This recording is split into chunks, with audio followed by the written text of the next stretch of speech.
Ang intense ng mga kaganapan ngayon sa abot kamay na pangarap sapagkat malalagay sa peligro ang buhay ni Doc Robert dahil sa gagawin ni Moira sa kanya. Dito nga ay biglang magbabago ang isip ni Moira at sa sobrang kasamaan nga nito ay maging si Doc Robert nga ay ipapautos na din ito sa mga tauhan niya. Samantala ay wala ngang kaalam-alam si Doc Robert na ang bruhang si Moira ang may pakana ng lahat at dito nga ay magaganap na ang pagpapalitan nila Doc Robert at Balahaja.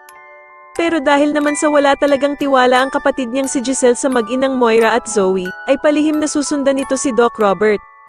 Maging si Annalyn nga ay palihim na susunod din sa ama niyang si Doc Robert dahil sa natatakot nga ito na baka daw kung anong mangyari sa ama niya. Wala namang kaalam-alam si Annalyn na maging si Doc Lyndon nga ay baback up din at hihingi ng tulong sa dalawang nurse na kaibigan nila, na sila Nurse Karen at Evan. Samantala ay talagang paiiralin pa din ni Moira ang kasamaan niya at dito nga ay maiisipan niyang takutin at paglaruan itong si Doc Robert.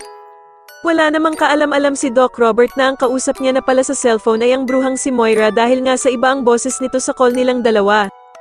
Dito nga ay sasabihin niya kay Doc Robert na parang nagbago na nga daw ang isip niya at balak na lamang daw niyang patayin ang ama niyang si Lolo Pepe at parang gusto na din nga daw niyang isabay si Doc Robert.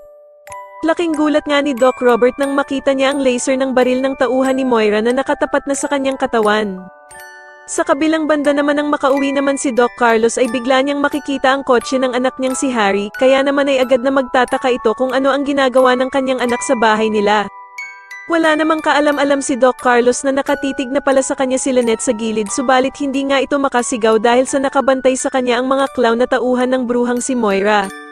Sa tingin niyo makaligtas kaya si Doc Robert sa pagbaril sa kanya ng tauhan ni Moira at magawa pa kayang tumakas ni Lynette sa mga masasamang ng loob sa kanila, mas lalo na nga talagang nagiging exciting ang mga susunod na kaganapan kaya naman ay mas lalo pa nating abangan ang mas lalong gumigandang abot kamay na pangarap. Maraming salamat po sa inyong panonood at sana po ay ma-subscribe niyo ako. Maraming salamat po.